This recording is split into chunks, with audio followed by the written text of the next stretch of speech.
Hello and welcome to this webinar looking at the value of local and the continued rise in importance of food provenance for hospitality venues. My name is Katy Moses. I'm MD and founder of KAM, a research agency specializing in hospitality. And I'm going to start by sharing some of our latest consumer research into what is driving venue and food choice and how that's changing with this increased focus on local and the value that it presents to both operators and consumers. Then I will be handing over to Sophie Cohlquoun, who runs the Insights Department for the Welsh Government, and she will talk about Welsh products, the value that they have, and use Wales as a bit of a case study as to where local and provenance could go from here. Next up, we will have a panel discussion, and I will be joined by Kate Nicholls, CEO of UK Hospitality, Joby Mortimer, Corporate Account Director for Hospitality and Breaks, and Simon Wright, who currently runs and owns Wright's Independent Food Emporium in Carmarthen, and is also a founder of the Welsh Independent Restaurant Collective. So let's start by talking about why are we talking about local. I'm going to show you some insight that tells you that consumers are increasingly demanding it and that consumers are increasingly valuing it. The planet needs it. And we also know that local can drive footfall, it can drive loyalty, it can drive spend, and it does have a bit of a halo effect over the products that we are putting out there for consumers. And also we mustn't forget that local can actually help us to tackle some of the issues that we have at the moment in the supply chain. So very, very, very briefly, and anyone that's seen me present before will know this slide, but I think this is a really good summary of where we are post-lockdowns and including the unfortunate cost of living crisis that we find ourselves in at the moment. These are three trends that we have seen appear and that we don't see are going away anytime soon. The first one being that idea that there's been a bit of a deregulation of life. We know that people are living a bit more digitally. We know that people are eating earlier. We know that people are going to bed earlier. We know that the going out nights are shifting a little bit towards Tuesday and Thursday. And we know that people are staying closer to home. And some recent insight by CGA shows us that actually during that pandemic, people are definitely eating more within their locality. So that comes on to the local lives idea, the idea that there is more of a reliance on and a support for local businesses and community. We've seen that shift in home working patterns. Those people who said, well, it'll never take off, everybody will be back in the office. We know that hasn't fully happened. We know that some have gone back, but certainly there still has been a shift. And that increased desire to support local and independent businesses is still there, maybe not as much as it was during the pandemic, but we are seeing that as an existing trend and something that I believe is going to regrow due to the needs of consumers and obviously what local businesses are putting out there. In the first 3 months of lockdown, there was the average household spent £4,000 on nesting, on making their home environment better. So whether that was getting new sofas, whether that was having a nice outdoor area. So our houses are essentially just nicer places to be now. And then finally, the healthy me, healthy world. Health has been catapulted up the agenda, not just physical, but also that idea of a healthy mind, a healthy body, a healthy planet. And that gives us an increase in purpose-driven brands. And of course, locality just fits really well with that trend. Okay, let's talk local and independent and food-led venues. So this is from a piece of research we conducted in May 2022, where we asked UK adults, where are you expecting to visit more, less, or the same in the coming year? And you'll see there that the winners are very clear. The local and community pubs, the 38% that are looking to increase their visits to food-led pubs, and 33% to independent pubs. So that all just feeds into that idea of being local, being independent, and being led by that idea of staying closer to home. And obviously, as I mentioned on the previous slide, the idea that adults will be staying more local to save money on fuel will also play into this idea of local. And what do customers want to see more of? Again, this is from the Return of the Pub in May 2022. So it's a recent piece of research. We asked, do you think that venues should be offering more or less of the following food types? Or do you think that maybe they've got it right? And you'll see there that overwhelmingly 47% want more locally sourced items, 34% more sustainable menu items. So again, this trend for local, this trend for sustainable, all of that is playing into exactly what consumers are asking for from their pubs, their bars, their restaurants, and of course other leisure venues as well. And operators have actually started to adapt their offer, and nothing gives me more joy than seeing a piece of research where the consumer wants something and the operator understands that they want that and starts to provide it for them. 34% of the operators we spoke to as part of that research program said that they were they were stocking more locally sourced items, and 16% more sustainable menu items. So it's great to see there that the operators are listening to what their customers, what their consumers want, and are beginning to deliver that. What we also must remember is that engaging Generation Z in pubs specifically, but also in all different leisure outlets, is incredibly important. You know, they think, they act, and they behave very differently to generations gone before them. And actually, they are much more interested in things like the impact of a brand on their health, the impact of a brand on their environment, their ethical stance, their charity work, their political stance. All of these things are very important to Gen Z. They believe that brands out there, whether that's producers, suppliers, operators, need to be actually living their values, and that they need to be doing things that are good for the environment, for the world, for people in general, for their consumers. So for Gen Z, this idea of locality, this idea of sustainable menu items, all of that is incredibly important. Gen Zs also value that path to plate or path to glass much more, and importantly, they want to be told about it. So this is from a wine decisions white paper we released earlier this year. You'll see there in blue, that's the total of Gen Zs who tell us the percentage is important when choosing wine to order. So 61% think it's important to know it's sustainable, 57% organic, biodynamic, vegan. You can read the charts there yourself. The important bit here for me is that they would actually like to see these credentials on menus. So 61% of Gen Z have said, yes, don't just do it, but tell me about it. Gen Z actually want to understand what is out there, what's being put in their glasses and on their plates.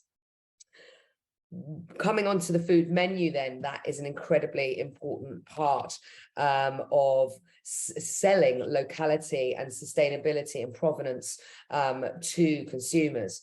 So when we ask consumers what they look for when they are researching potential pubs, bars, restaurants to visit, and this is part of our Plan to Plate report, 54% said what's on the food menu. So we know that there is already that interest there to look at the food menu, to understand what's on offer and where it's come from. Then we ask them what will be the factors that influence your choice of food when ordering in pubs, bars and restaurants. And food provenance and seasonal produce, 12% and 11%. That may sound low, but believe me, that is increasing massively year on year whenever we ask this sort of type of question.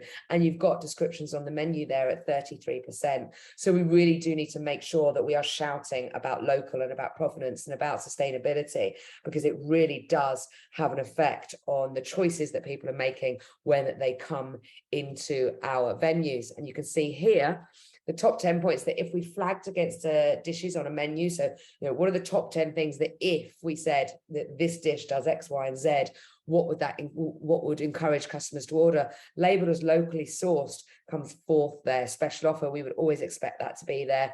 Today or this week's special, we know that that's a good green flag for consumers. Healthier option, that is increasing in importance, but then number 4 is labeled as locally sourced. So we know that actually it's what consumers are looking for, and it will make a difference to what they order when they see a menu.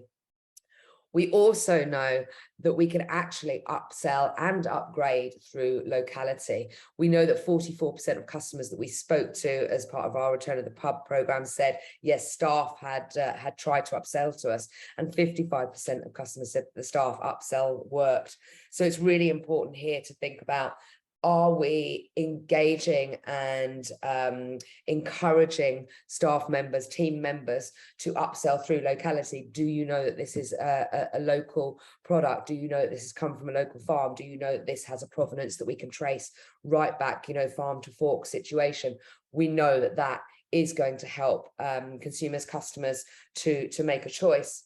We also know that local and sustainable items can provide price tiering. And this is an example we have from Return of the Pub. We know that people may well be drinking less, but they are drinking better. They may well be eating out less, but they are eating better. When given a hypothetical scenario where we offered customers the opportunity to have 2 premium gin and tonics or 3 standard gin and tonics, you can see there who went for the premium versus standard.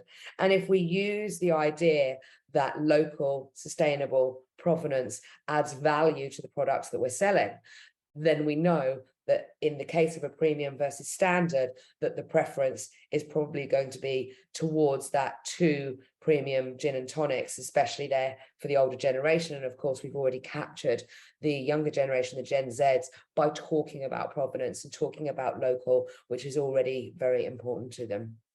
So in summary, why should we be looking at local and why does it work? Well, it's important within our community. It gives a point of difference to the venues and the operators that serve it. The menu is incredibly important. It's a sales document. We need to be putting local and provenance and sustainability on that menu. And then also locality and provenance just gives us that opportunity to premiumize and to upsell and to upgrade customers without us necessarily making massive changes to the menu, but instead just offering that fantastic offer of local, of provenance, of sustainability, which we do so well in the UK. And that concludes my presentation. Thank you very much for watching. I'm now going to hand over to Sophie Cohlquoun, that manages the Welsh Government's Food and Drink Insight Programme. She's going to share a case study with you of what she's seen the value of Welshness and how it benefits operators and consumers alike, and how actually if it's replicated throughout the UK, it could be incredibly valuable both to operators and also keep customers and consumers very happy. Over to you, Sophie. Thank you very much, Katie. That was really insightful. I'm going to talk about the value of Welshness outside of the home. This is part of a series of work we've done over the last 4 years, just understanding of the value of Welshness within Wales and actually outside of Wales. But I think it's, as Katie says, a really sort of great example of localness, or how that could be replicated across GB. So it should be very useful, I think, in understanding localness as a concept. So the value of Welshness, I'm going to talk about 3 things really. I'm going to talk about the importance of Welsh in Wales. I'm going to talk about how Welshness adds value in Wales from a commercial perspective, and I've got a couple of examples about that. And the third thing I'm going to talk about is the relevance of Welsh food and drink outside of Wales. But to start off with, let's look at the availability of Welsh food and drink within Wales and guest perception of that. When you ask guests, how much Welsh food and drink is available, they say that they only find about 45% of venues are offering a fair amount of Welsh food and drink. So not very much, only 45%, less than half.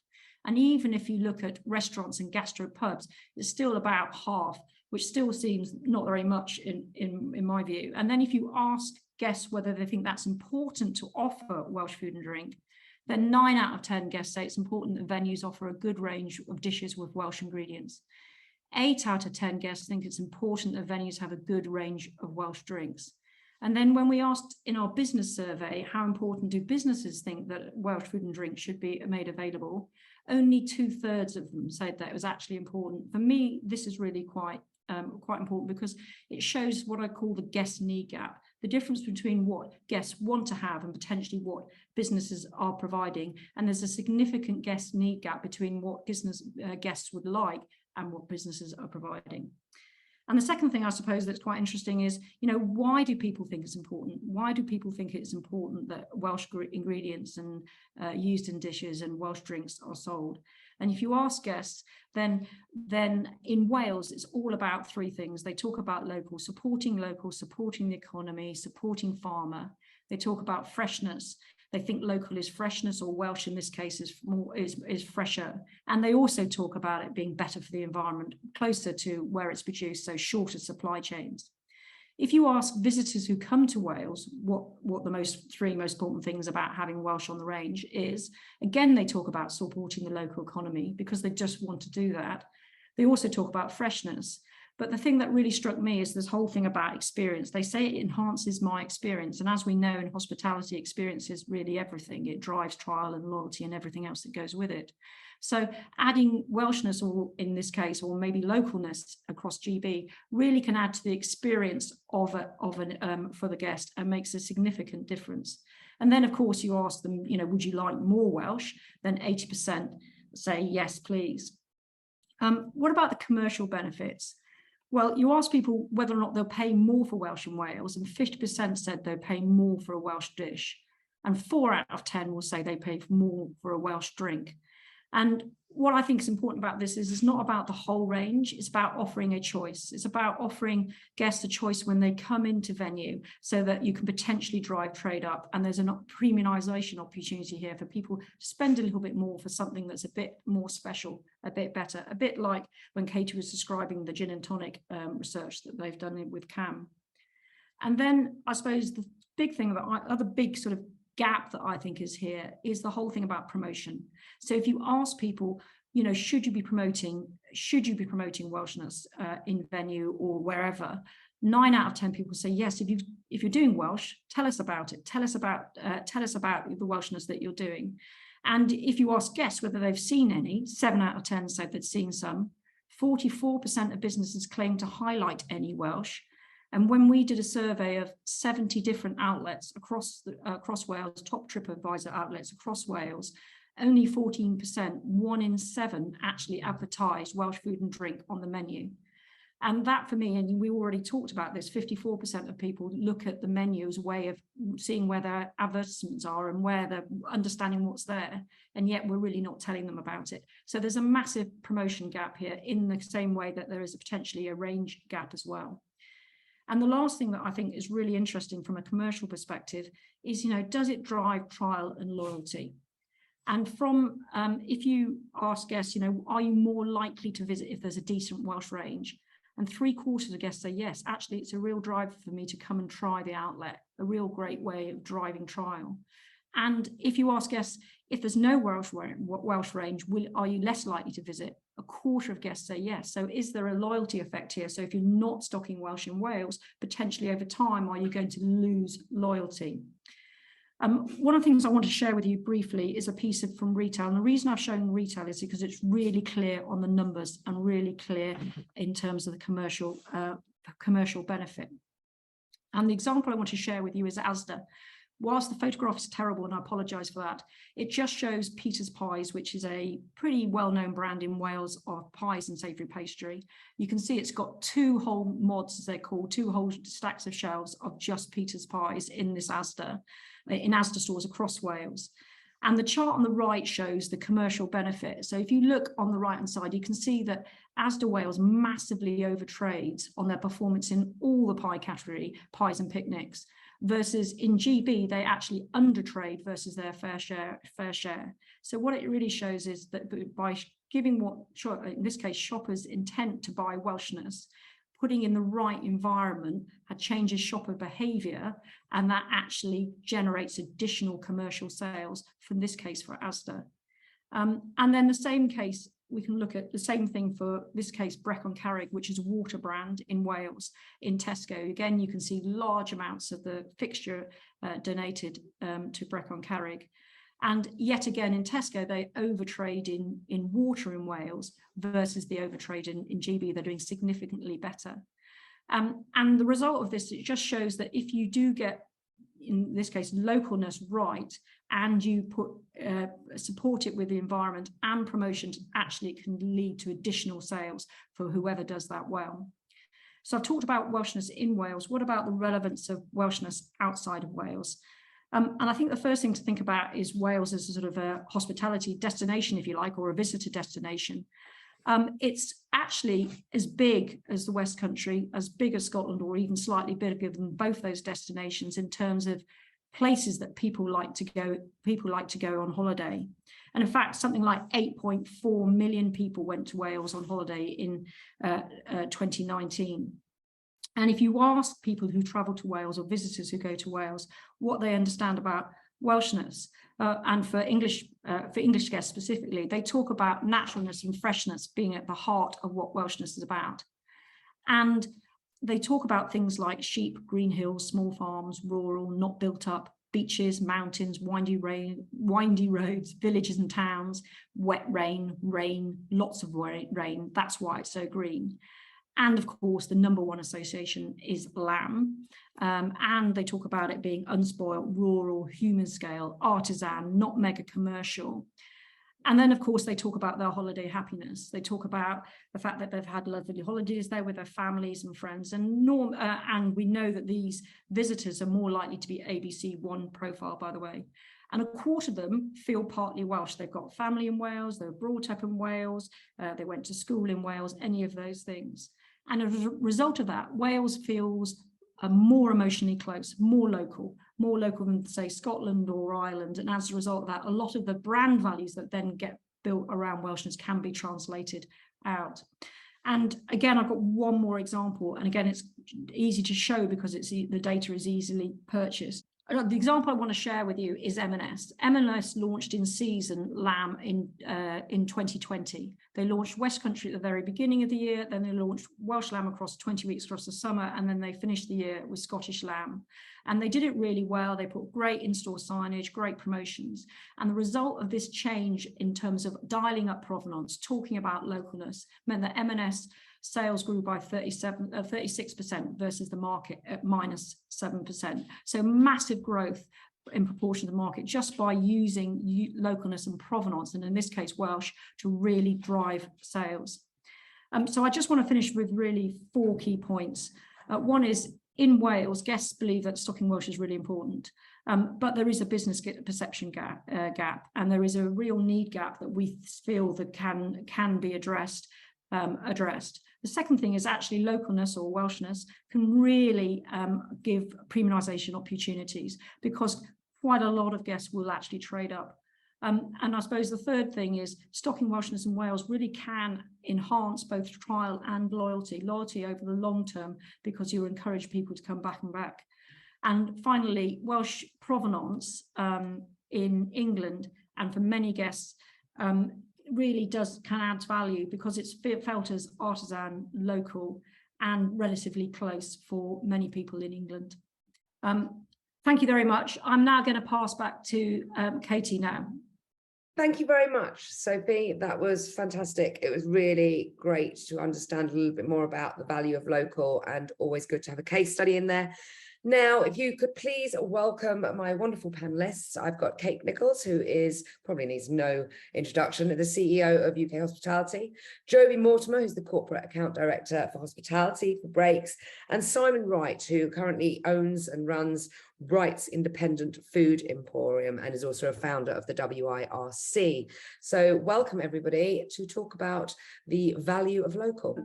I have obviously already introduced you all, but Simon, I'd like to just start with you, because I'd just like to hear a little bit more about Wright's Independent Food Emporium. So if you could just let us know a little bit about you and about that, about your emporium, that would be really helpful. And then I'm going to come on to some questions for the rest of the panel. Okay, well, we've been running Wright's for 10 years. It's a restaurant, but it's also a delicatessen. So we actually sell retail local food as well.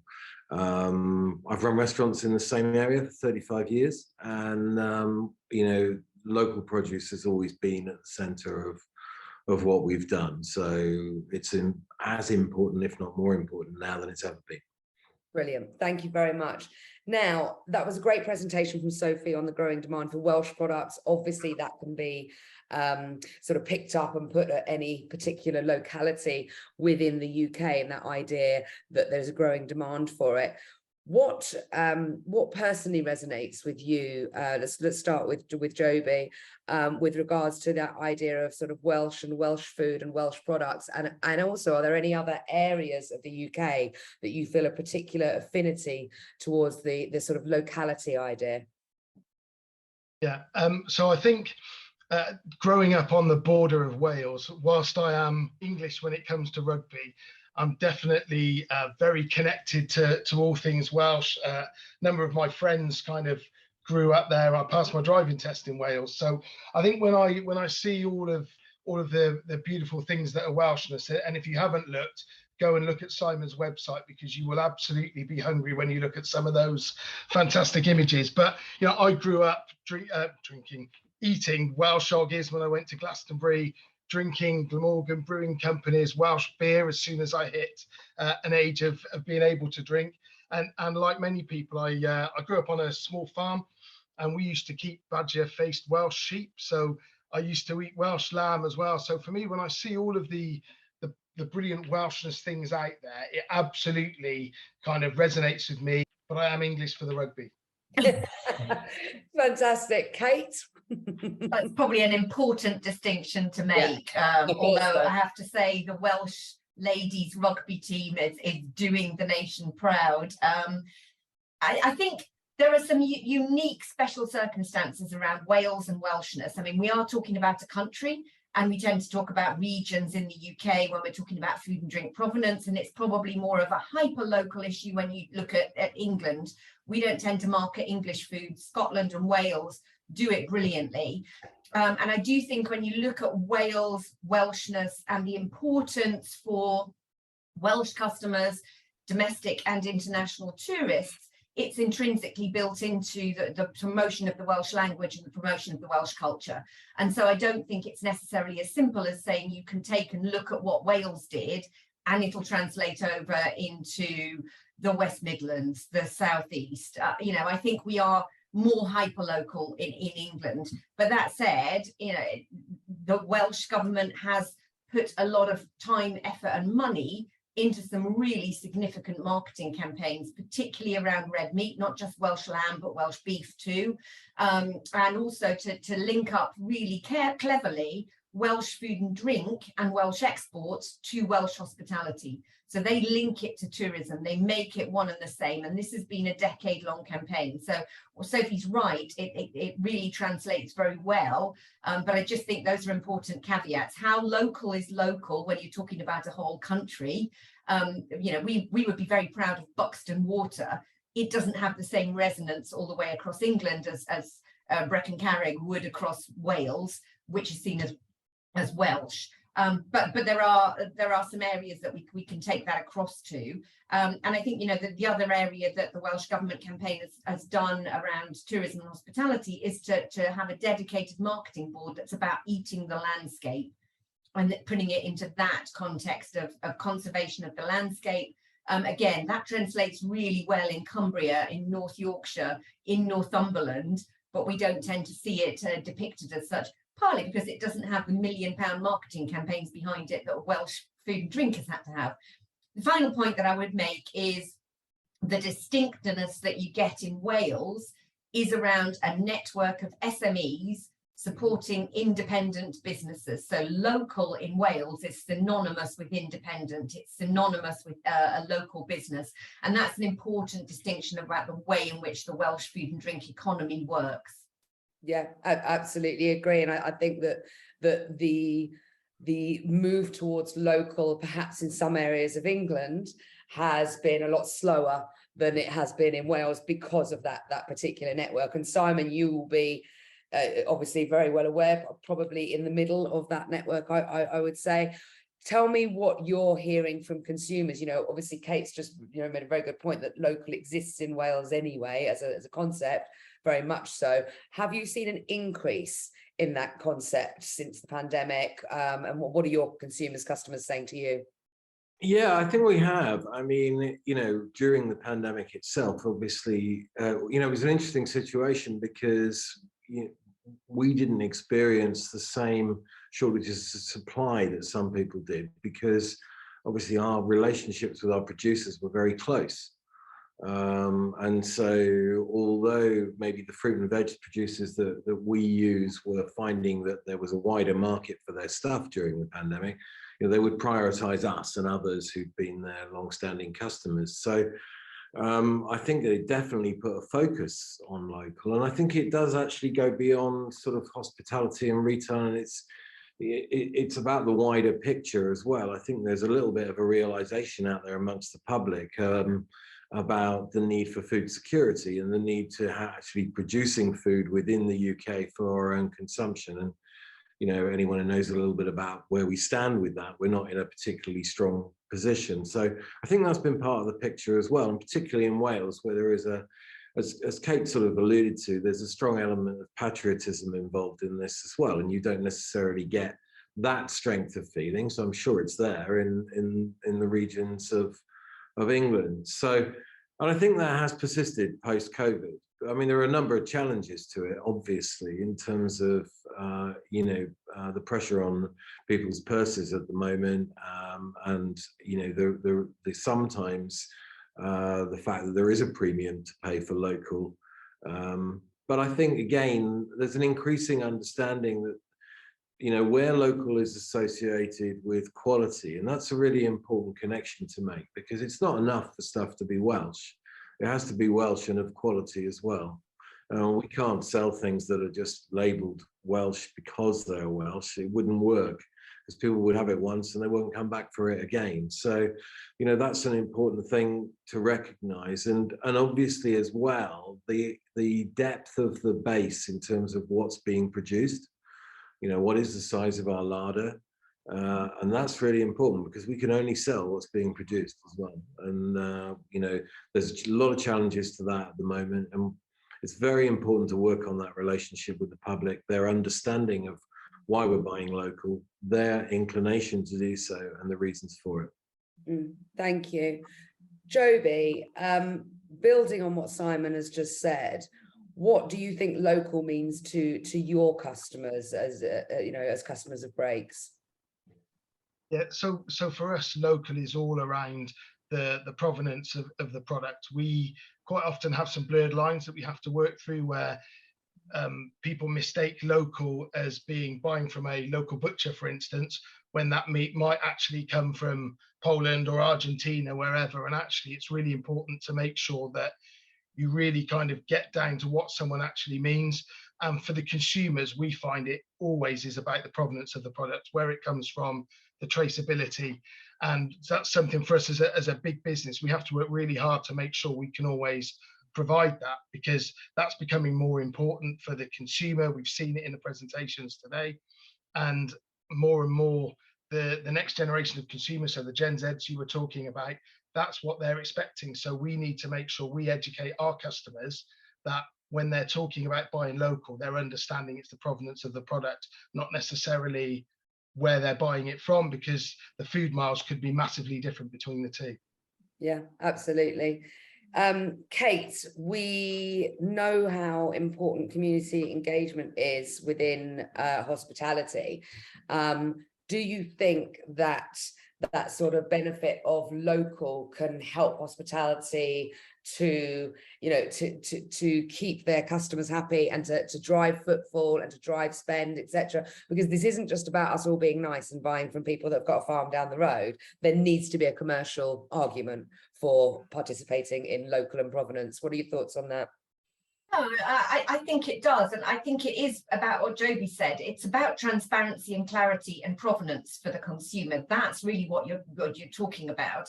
And that might be, in some cases, really hyper-local. In other cases, it could be that it's just from the UK, it's from England, it's from Wales, it's from Scotland, identifying that. So I think that goes back to my point about how local is local.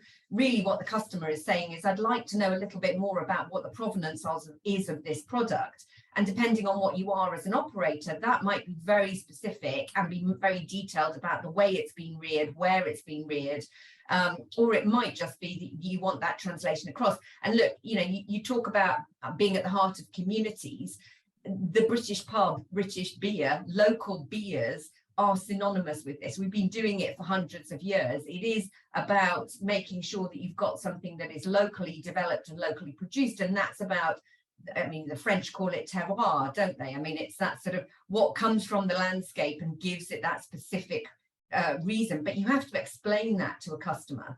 You know, the reason that you're going for Welsh lamb is the flavour, particularly if they're coming from salt marshes. The reason that you're going for that particular beer is because it comes from that water, the cheese from that dairy. So it's not going to work for every single product, but it is going to work as a principle about trying to explain provenance for people and trying to explain what you're looking at. And there's a very good commercial reason, which Simon alluded to, which is we've had really stretched supply chain issues, and we need to be looking at building back resilience, and some of that will be about hyper local supply, some of that will be about national supply, some of that will be about UK wide supply before we look at importing products. But again, on the import, it's about making sure you've got clear provenance so the customer knows what the standards are to which it is developed, because the whole only point of doing it is if you've got a USP, you only market that particular bit of bacon as coming from that farm if it adds value, if it gives you the ability to trade up, if it gives you the ability to demonstrate that you're higher quality. And then for some people, you know, if you look at places like Inisheer in mid Wales, near Machynlleth, you know, they make a particular virtue at the very highest end of everything being locally sourced, the minimal number of food miles, using local and traditional products. But that's going to be very different from a chain restaurant or a chain pub that is operating still in the heart of their community, but there's ways in which we can make sure that we're explaining that provenance better. Thank you. I 100% agree. And Simon, I'd love to hear your views on that. Do we explain it well enough at the moment? Are we? I mean, it doesn't seem to me like we're really putting as much on menus and information as possibly our consumers want. Well, there are some challenges there, particularly at the moment. I think, you know, one of the best ways of doing this is through staff training and the ability of front of house in particular to be able to tell that story, answer questions, give a bit of flavour to it. And, you know, we spend a lot of time working on that, but at the moment it's really difficult with the challenges there are with staffing and the frequency of staff turnover. So that's really important.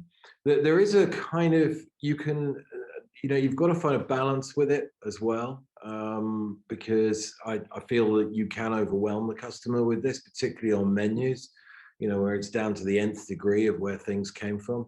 And I think that we need to start being a bit more imaginative about the way that we do that. I mean, I noticed when I was out in France recently that the use of QR codes, which has happened as a result of COVID and you know, or changes in ordering generally, but they were also using them to display the provenance of particular items on the menu and give the kind of detail that you're really not going to get on a menu because it would be too wordy. So I think there's some opportunities to explore there.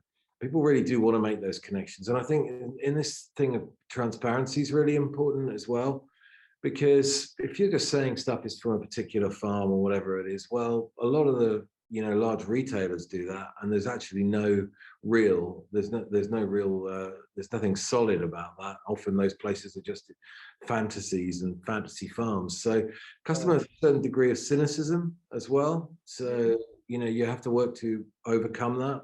Mm-hmm. You know, just putting that this is local or it's from Wales or whatever isn't telling enough of the story, really. Mm-hmm. So that connection is really important. And just one further point on local, I think there's another way of looking at local as well. It's the closeness of the connection between the people that are serving you the food and the people that have made it.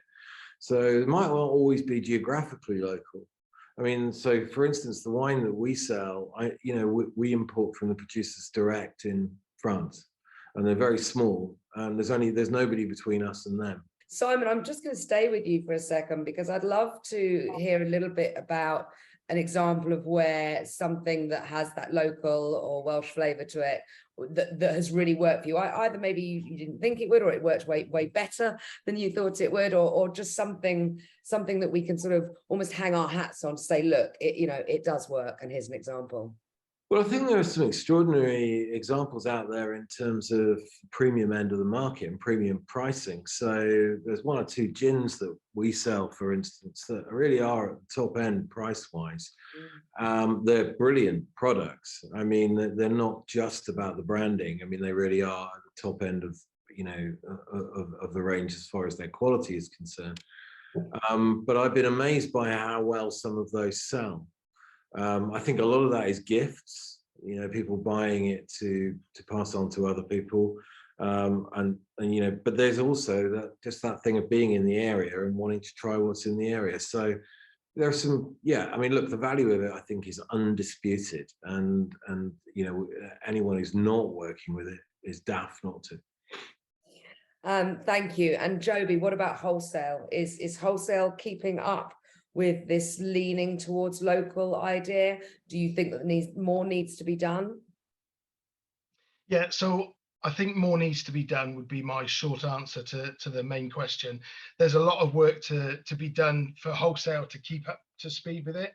In the wholesale world, there's a lot of accreditations that a lot of the smaller producers need, and it's both costly and time consuming to get those accreditations. So for us as a business, we actually invest money and time in helping the smaller producers to get those accreditations, because that gets them in the kind of the right forms to be able to be more widely available.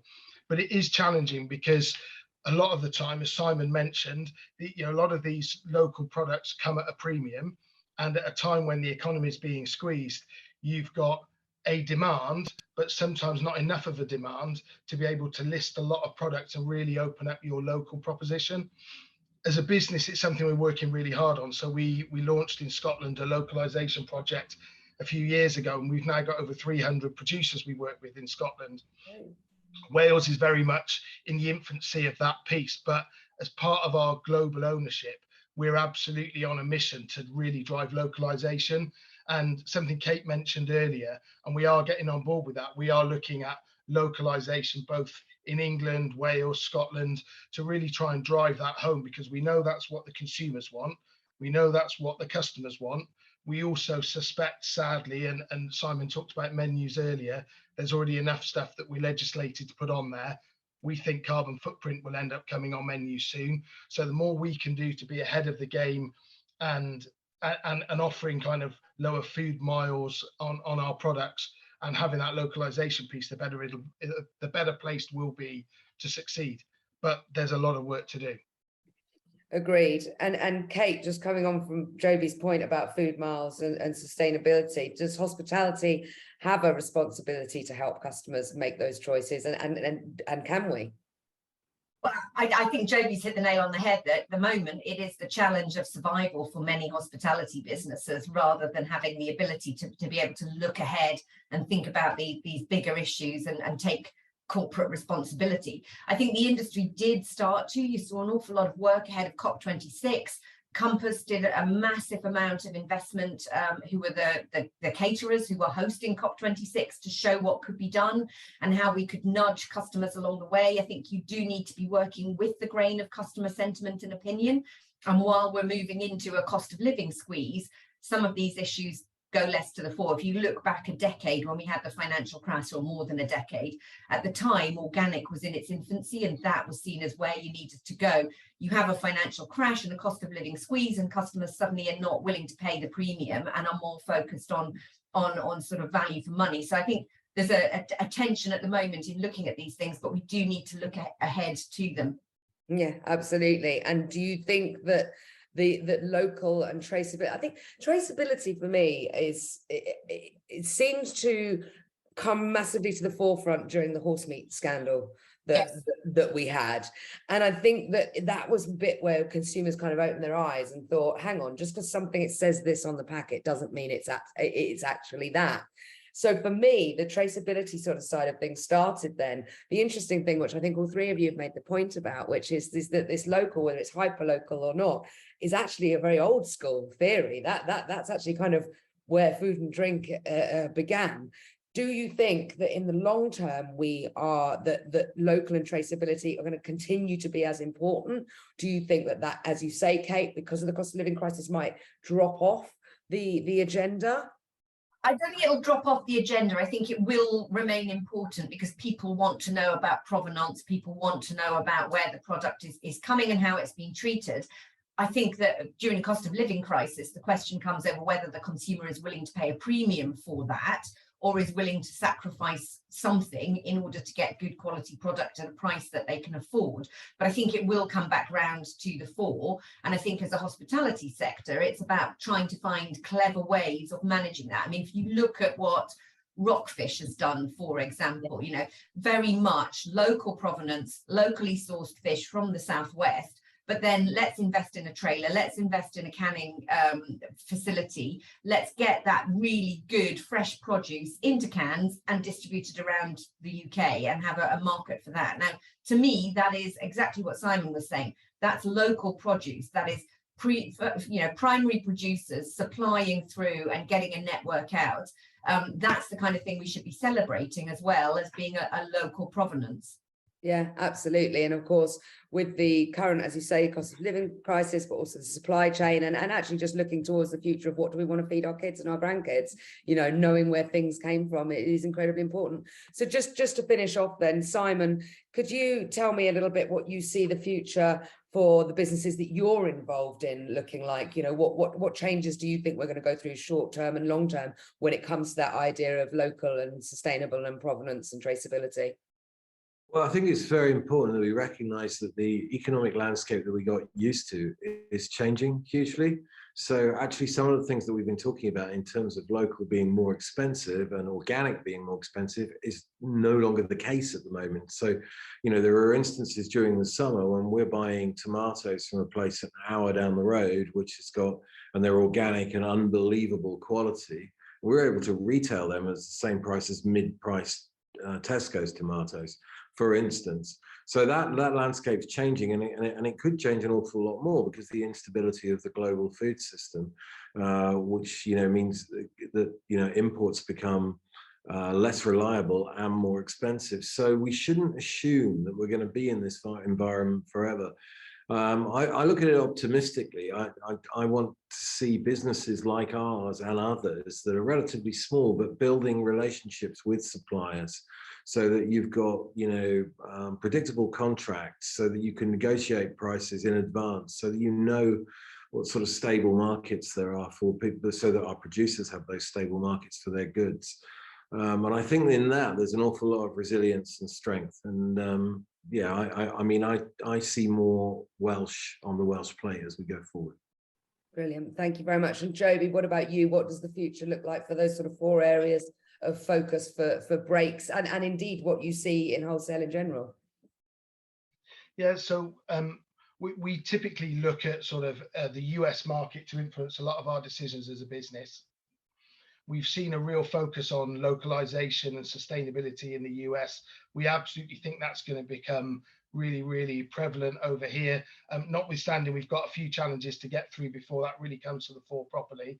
But we absolutely think that sustainability, locality, the traceability of products is going to be hugely important. More legislation is going to come in. So we have to make sure we're really disciplined at kind of following the rules and regulations that we have to operate within.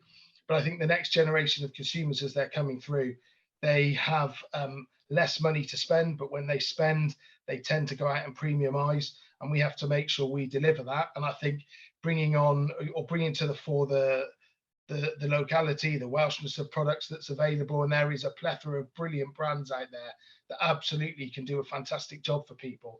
I think that's really important for us. And what we've got to do over the next sort of couple of years is slowly seed in products based on the ability to manage that with consumers and spend being tightened, ready to really unleash it as we get out the other side of the squeeze.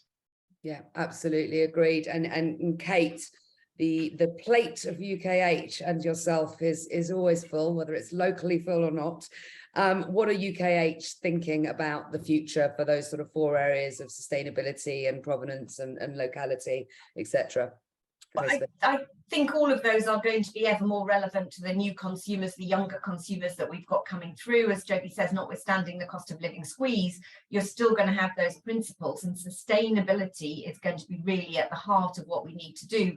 After the 3 years that we've had, trying to build back some resilience into all of the supply chain, the producers, the small independent retailers, the small independent hospitality businesses, the national chains, and the wholesalers that get us our food from farm to fork.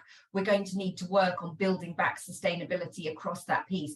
And part of that is about growing some of these great kitchen producers to be national brands and to be the success story so that we can export it. And it's great to be recording this on the weekend when we finally can export Welsh lamb to America for the first time in 20 years and give the world a taste of our brilliant quality food. That to me is where local adds real value. We start with a local badge, a badge of pride, whether it's Yorkshire cheese or Northumberland fish or Welsh lamb.